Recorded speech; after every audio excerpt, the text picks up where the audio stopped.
Tetapi setiap kali saya belajar firman Tuhan, saya tidak pernah dibenarkan oleh firman Tuhan.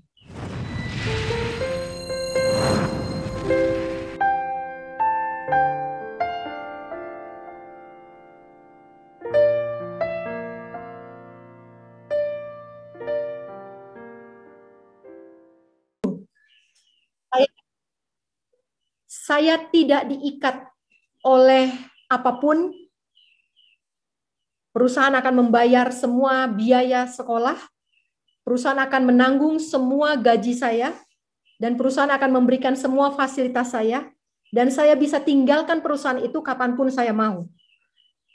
Karena saya katakan bahwa saya sedang menunggu panggilan untuk menjadi misionaris kembali seumur hidup. Waktu itu saya berusia 25 tahun. Kemudian saya mengikuti jenjang pelatihan ini dan pendidikan, dan saya terus bekerja di sana sampai 9 tahun. Dan selama 9 tahun itu, perusahaan ini menyekolahkan saya untuk mengambil 2 spesialis. Yang pertama adalah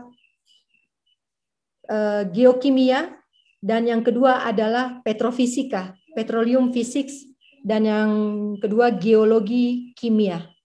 Kedua spesialisasi ini diberikan Tuhan melalui perusahaan ini tanpa saya perlu membayar apapun, dan saya sama sekali tidak terikat di perusahaan ini. Dan setelah 9 tahun saya menimba pengetahuan di sana, saya putuskan untuk meninggalkan pekerjaan ini. Saya meninggalkan pekerjaan ini karena saya sudah punya 2 anak. Dan dengan 2 anak ini, Tuhan membuka pikiran saya untuk meneliti setiap perkataan dari firman Tuhan. Dan tidak satu pun yang membenarkan saya untuk meninggalkan anak saya di tangan orang lain. Tidak satu kali pun ada dukungan dari firman Tuhan terhadap apa yang saya lakukan. Saya bekerja dengan baik, saya punya pekerjaan yang baik, saya aktif di gereja, saya mendukung semua pekerjaan Tuhan, saya tetap menjadi misionaris di kota, tapi tidak ada satupun dukungan yang membenarkan saya untuk meninggalkan anak saya di tangan orang lain, walaupun itu adalah orang tua saya sendiri. Setiap kali saya bekerja, saya titip anak saya di rumah orang tua saya. Dan tidak pernah hati saya tenang untuk meninggalkan mereka.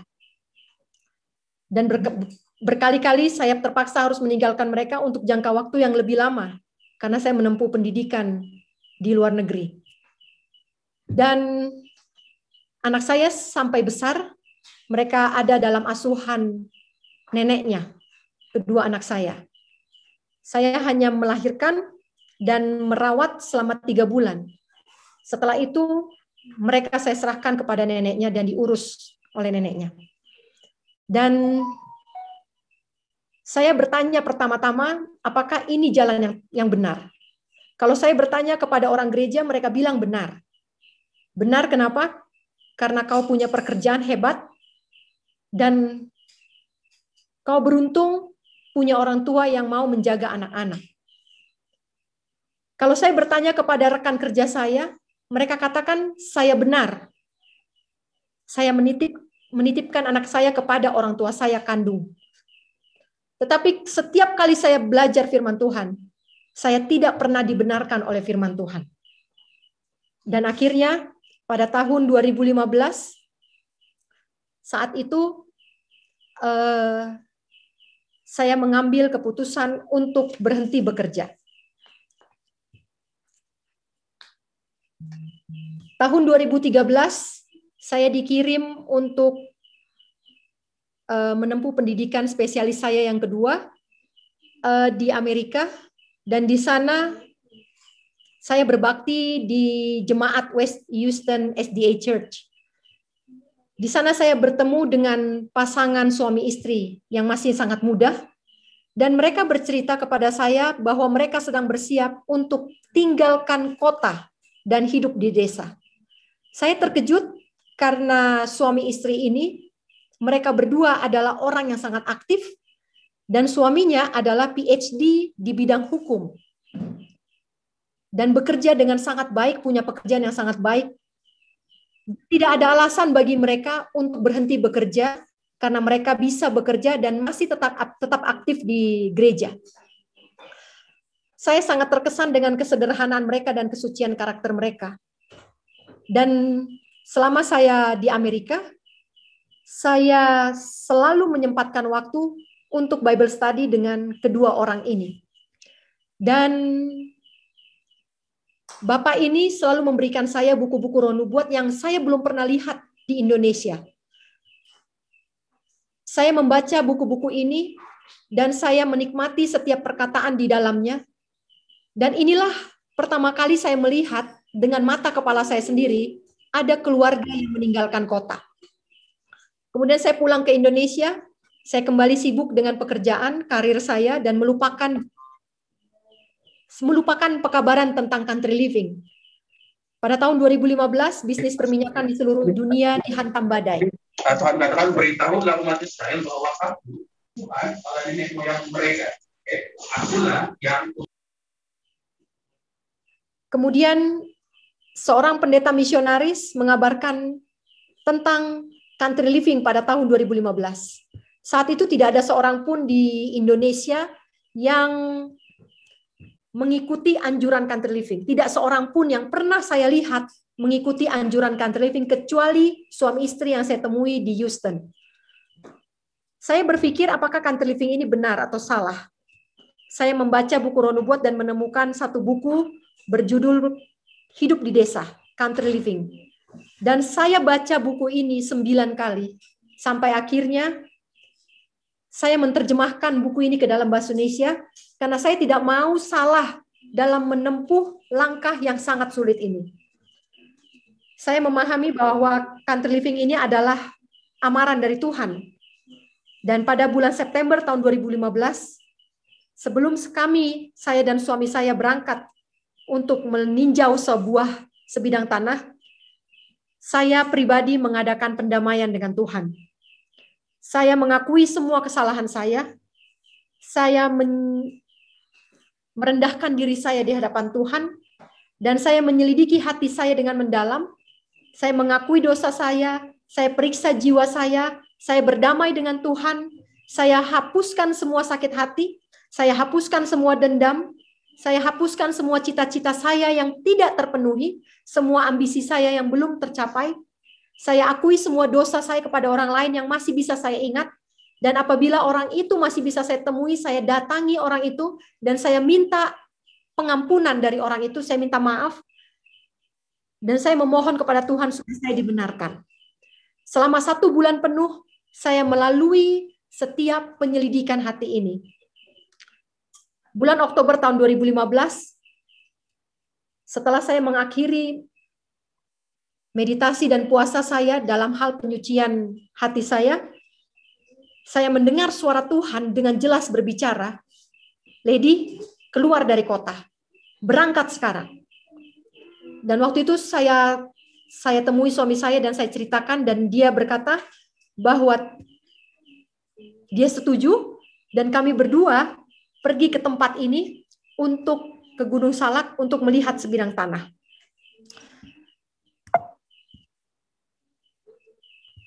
Di sini kami hidup untuk memulai kehidupan kami yang baru. Kami mempunyai 2 orang anak pada waktu kami berangkat keluar dari kota. Anak kami yang pertama bernama Giovanna, yang kedua bernama Josema, seorang laki-laki. Dan membesarkan anak di pedesaan bukanlah hal yang mudah.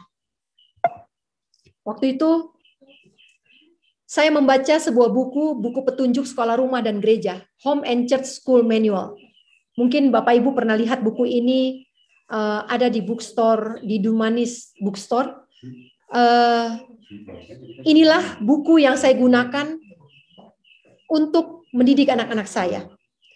Dan apa yang saya terima, pendidikan yang saya terima pada waktu saya kecil, sangat berbeda dengan apa yang ditulis oleh buku ini. Dan saya mendidik anak-anak saya dengan sangat sederhana.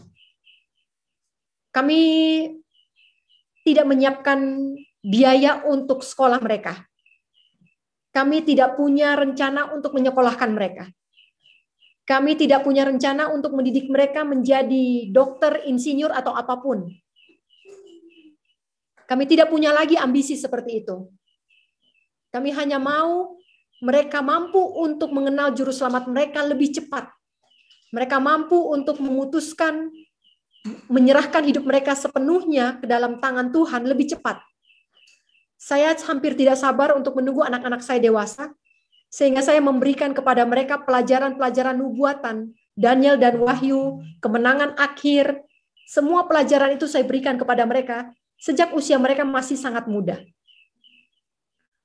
Kami mendidik anak-anak ini hanya dengan cara yang sederhana, dengan bercocok tanam, dengan pekerjaan di rumah, dengan pelayanan dengan tetangga, dan apapun itu yang dapat membuat mereka mengerti karakter Yesus. Kami mendidik mereka hanya dengan apa yang ada di rumah.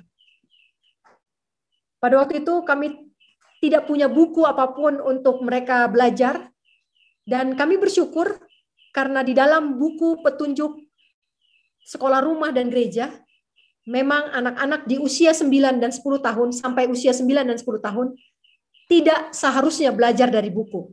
Itu sebabnya kami tidak perlu biaya apapun untuk menyediakan buku bagi mereka.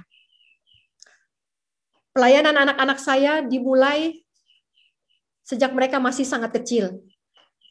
Yang terakhir, anak saya yang paling kecil, Joani, dia lahir ketika kami sudah berada di sini. Dan mereka ikut setiap pelayanan kami.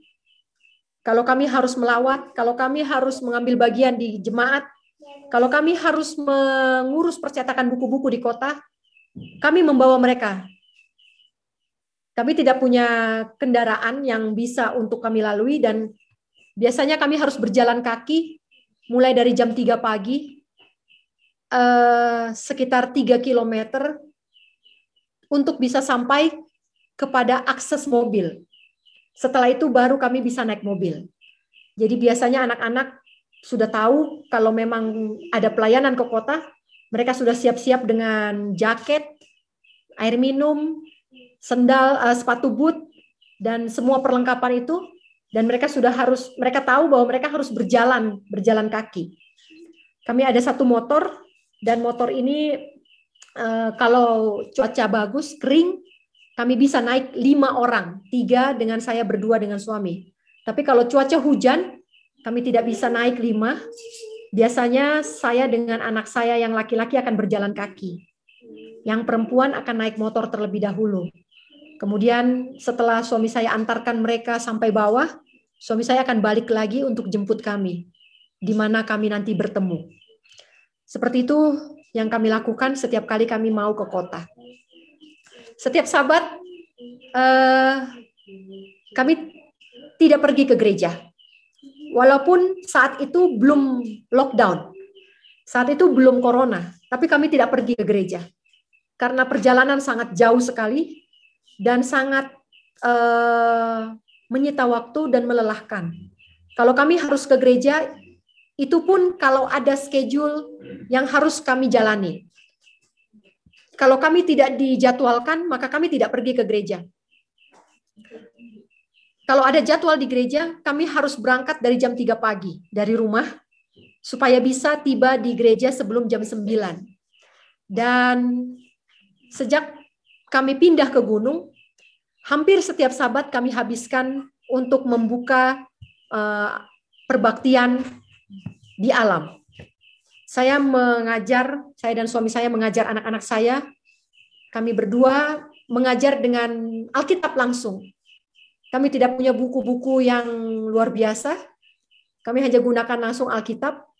Ada buku lagu anak-anak. Hanya itu yang kami gunakan, dan alat musik yang sederhana.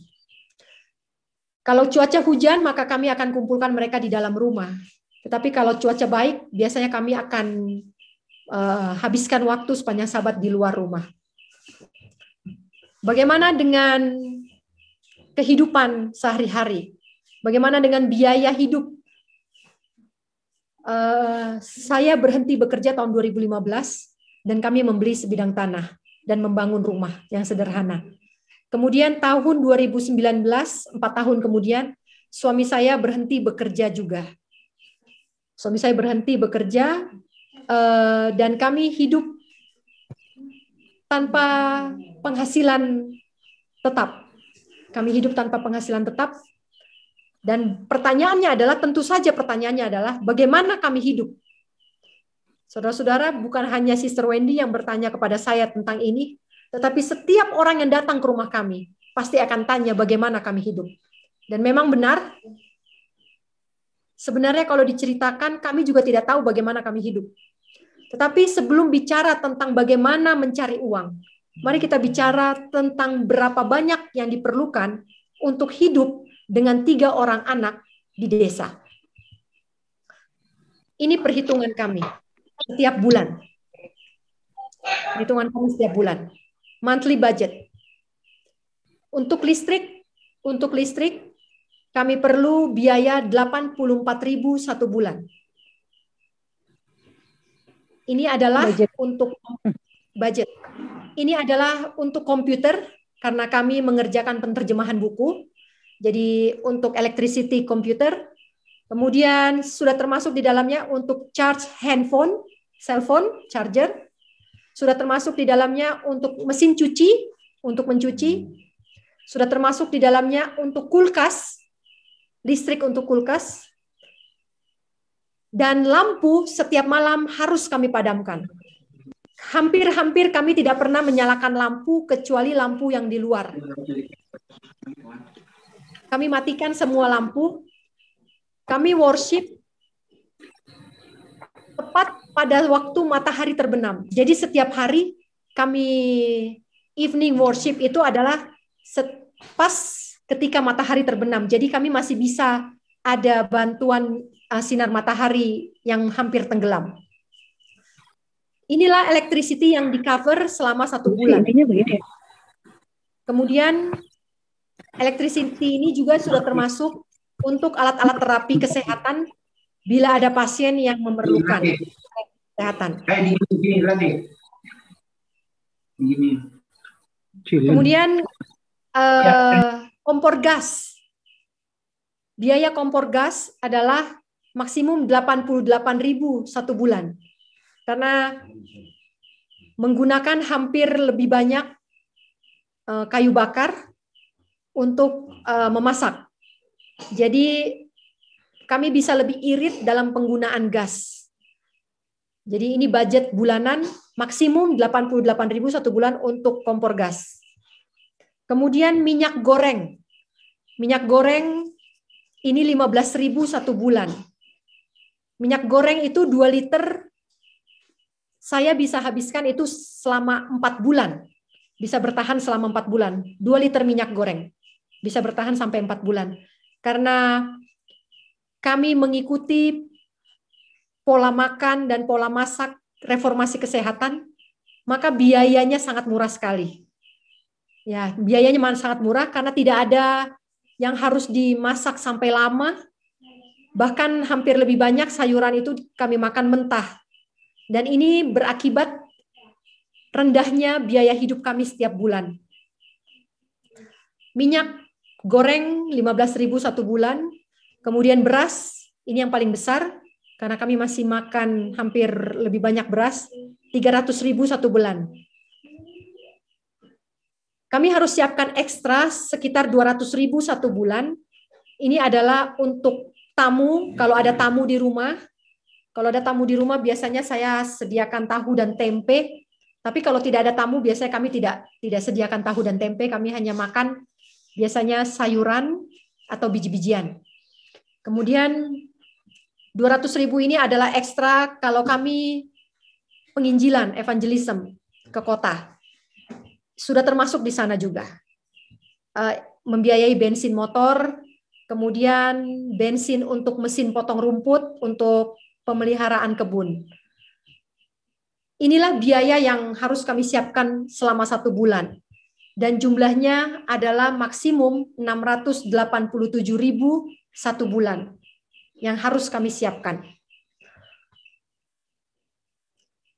Saudara-saudara, kalau melihat biaya 687.000 ini, baru kita bisa berpikir bahwa tidak harus mencari uang menjadi petroleum engineer, baru bisa country living. Ini kami masak dengan anak-anak, biasanya ini kompor kayu kami, ada batu, ada kayu, banyak tersedia di kebun, tinggal ambil, keringkan, potong. Nah, biasanya anak-anak suka untuk bantu kalau pakai api begini. Selain budget yang rutin setiap bulan, kami juga tidak punya budget tetap untuk satu. Kami tidak punya budget untuk anak. Jadi anak-anak tidak ada budget harus susu atau apa lagi ya, makanan atau biskuit. Kami tidak punya budget untuk itu. Jadi budget untuk anak-anak zero. Budget untuk homeschooling zero. Budget untuk internet juga tidak ada. Budget untuk jalan-jalan, pleasure, tidak ada. Budget untuk kesehatan, tidak ada. Budget untuk kecantikan dan pemeliharaan kulit, tidak ada. Budget untuk mobil, tidak ada. Jadi semua ini kami tidak punya biaya. Sehingga yang akan kami penuhi sangat-sangat sederhana.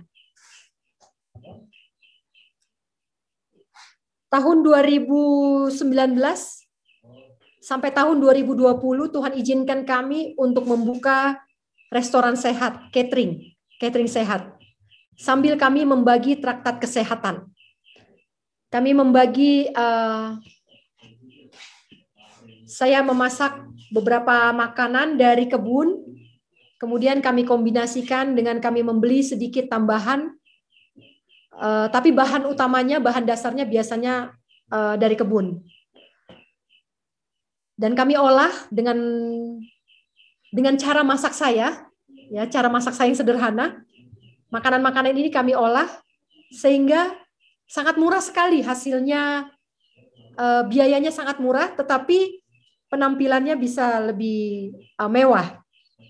Dan ini kami jual dengan harga 25.000 satu porsi. Vegetarian, tanpa produk hewan, tanpa penyedap, tanpa minyak goreng-gorengan, dan tanpa gula refined. Ini kami lakukan 2 tahun, hampir 2 tahun ya. Tidak penuh 2 tahun, tapi hampir 2 tahun. Dan puji Tuhan, makanan-makanan ini berkenan di hati orang yang memesan. Dan customer kami untuk catering sehat ini 100% non-Advent. 100% non-Advent. Saya bawa ini, kami tawarkan ini di kantor, di tempat suami saya bekerja, dan puji Tuhan sambutannya sangat baik. Kemudian menjual hasil kebun. Ya, menjual hasil kebun, ada pisang, kemudian ada stroberi, kemudian ada pepaya. Pisang ini tadi saya kasih tahu budget bulanan kami 687.000. Pisang ini kami jual 1 tandan itu, ini yang suami saya pegang ini, utuh semuanya itu adalah 300.000. Jadi intinya 1 bulan itu kami hanya perlu menjual 2 tandan pisang. 2 tandan pisang dan kebutuhan kami 1 bulan itu terpenuhi. Sementara pisang itu kalau musim baik, dia berbuah 1 bulan bisa 4 pohon, bahkan kami pernah sampai 6 pohon berbuah. Jadi saudara-saudara bisa bayangkan bahwa penghasilan di kebun itu lebih banyak daripada pengeluaran. Belum lagi ditambah dengan buah-buahan yang lain. Kalau buah-buahannya sedikit, contohnya stroberi ini hasilnya sedikit, biasanya kami jual dalam bentuk infused water. Ya, jadi lemon dengan mint, daun mint, dengan stroberi ini dari kebun semua, dan kami buat dalam bentuk infused water. Dan ini juga sangat dinikmati oleh customer. Kemudian, saudara-saudara, restoran sehat terpaksa harus tutup tahun 2020 karena pandemi corona. Tahun 2020 bulan Maret mulai lockdown di Jakarta dan kami tidak bisa lagi datang ke Jakarta, ke kota untuk mengantarkan makanan. Dan otomatis restoran sehat dan traktat kesehatan stop di tahun 2020. Kemudian, bagaimana dengan penjualan hasil kebun? Pisang, stroberi, lemon, dan pepaya. Saudara-saudara, tadinya ini adalah sumber penghasilan kami. Tetapi tahun 2021 terjadi climate change yang membuat iklim berubah dengan sangat drastis. Sehingga tahun ini hampir tidak ada pohon yang berbuah. Dan kami kehilangan semua stroberi kami kehilangan semua pohon stroberi kami karena tidak bisa bertahan dengan curah hujan yang sangat lebat. Mereka semua kena penyakit akar, membusuk akarnya, dan pepaya juga kena penyakit karena curah hujan yang tidak menentu dan terlalu limpah, terlalu banyak. Tidak berbuah juga pepaya.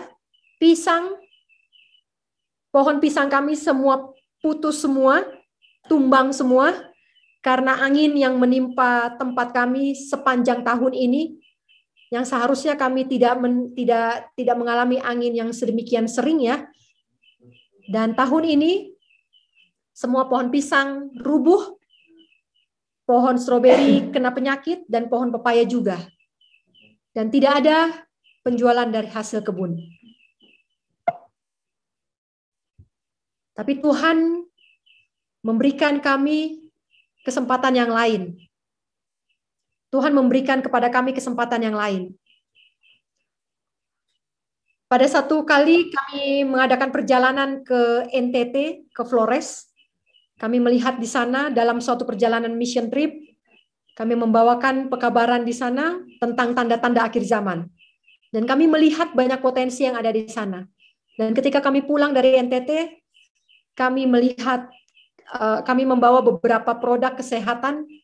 Ada gula cair, kemudian ada coconut oil, dan ada juga candle nut, kemudian ada madu, kemudian ada garam. Ini semua kami bawa dan kami jual. Dan saudara-saudara, ini memelihara kehidupan kami. Tuhan gunakan ini untuk memeliharakan kehidupan kami. Ketika hasil kebun tidak lagi menghasilkan, ketika restoran sehat tidak bisa lagi menembus perkotaan dan traktat kesehatan tidak bisa lagi dijalankan, Tuhan memeliharakan kehidupan kami dengan produk-produk alami ini. Dan ternyata produk-produk ini sangat diminati ketika pandemik ini mewabah di Jakarta. Tuhan sekali lagi menggunakan kami untuk menjangkau orang-orang, ya, bukan hanya menjual, tetapi kepada mereka yang membutuhkan. Kami memberikan ini dan mengirimkan ini, dan barang-barang ini masih bisa dikirimkan untuk menembus perkotaan. Bagaimana dengan makan harian kami? Apa yang kami makan dengan 687.000 satu bulan? Ini makanan kami. Ini hanya kami tanam sedikit. Jagung, nasi dengan daun kelor dan tomat. Nah, ini sudah mewah sekali. Ini makanan harian kami. Kemudian ini ada sayuran selada, tomat mentah, nasi. Ya, kalau ada sedikit tahu, biasanya kalau hari Sabat ada tamu, kami bisa ada tahu dan tempe. Tapi kalau tidak, hari-hari biasanya tidak ada. Kemudian ini biasanya di sini tetangga juga menanam semua, dan puji Tuhan kebun-kebun di sini melimpah, dan kami juga diberkati juga melalui kebun-kebun tetangga. Ini keluarga Bapak Adiat di sini juga. Hampir setiap minggu kami menerima sayuran, dan ini bisa menambah persediaan kami. Ya, kami saling berbagi di sini. Kemudian ini makanan kami hari-hari begini, makanan kami setiap hari di gunung. Kalau ditanya apakah anak-anak saya cukup protein atau tidak, saya nggak tahu. Saya nggak tahu anak-anak saya cukup protein atau tidak. Apakah anak-anak saya kurang vitamin, saya juga tidak tahu. Tapi yang jelas mereka sehat, mereka bertumbuh, dan mereka kuat. Karena kami tidak terlalu punya banyak pilihan di tempat ini. Apa yang kami punya, itu yang kami makan. Dan sampai saat ini, Tuhan belum pernah mempermalukan kami dengan makanan ini. Penginjilan ke kota, kami menerjemahkan buku-buku. Ya, saat ini dengan adanya prosedur lockdown untuk penanganan corona di kota, sehingga orang tidak bebas lagi untuk keluar masuk kota Jakarta. Tetapi puji Tuhan, kalau buku masih bisa terus bergerak untuk menjangkau kota. Pengiriman buku-buku masih bisa lancar, dan kebetulan di sini ada keluarga Pak Adiat juga yang mereka punya pelayanan juga untuk sayur-sayuran organik di kota, dan setiap hari Minggu kalau mereka mengantarkan sayuran ke kota, mereka biasanya akan stop di rumah kami dan mereka akan tanya ada buku yang mau dikirimkan atau tidak. Biasanya sudah janjian, dan kami akan bungkus buku-buku pesanan-pesanan, dan keluarga ini adik kami Bayu yang akan bawa ke Jakarta dengan truknya, dan mereka nanti akan drop di shipment, di kurir, dan buku-buku ini bisa sampai kemana saja, bahkan ke luar negeri, bahkan sampai ke Amerika. Begitulah cara kami mengirimkan buku-buku ini tanpa perlu kami berbondong-bondong harus ke kota, karena sekarang kota sudah sangat ketat sekali prosedurnya sehubungan dengan corona. Dan sampai sekarang Tuhan belum pernah menghentikan pekerjaan buku-buku ini. Jadi memang sesuai dengan nasihat Roh Nubuat bahwa pelayanan buku-buku akan bisa terus berjalan sampai hukum jual beli ditetapkan. Setelah itu pelayanan yang tidak akan pernah berhenti sampai nanti orang-orang yang kudus akan lari ke hutan. Pelayanan yang tidak akan berhenti yang kedua adalah medical missionaries.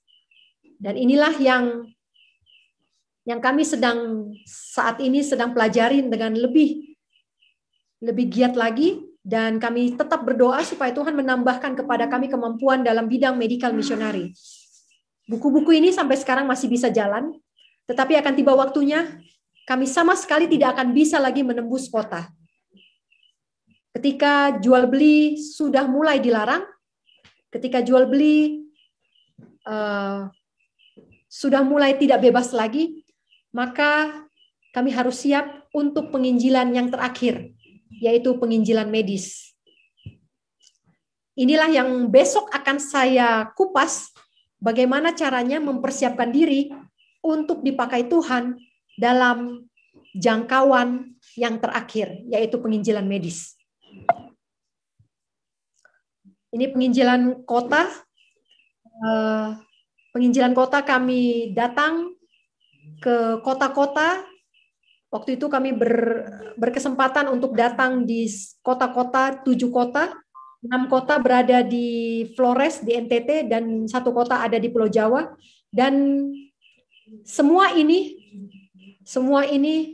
kami jalankan pada waktu memang masih bebas untuk berpergian.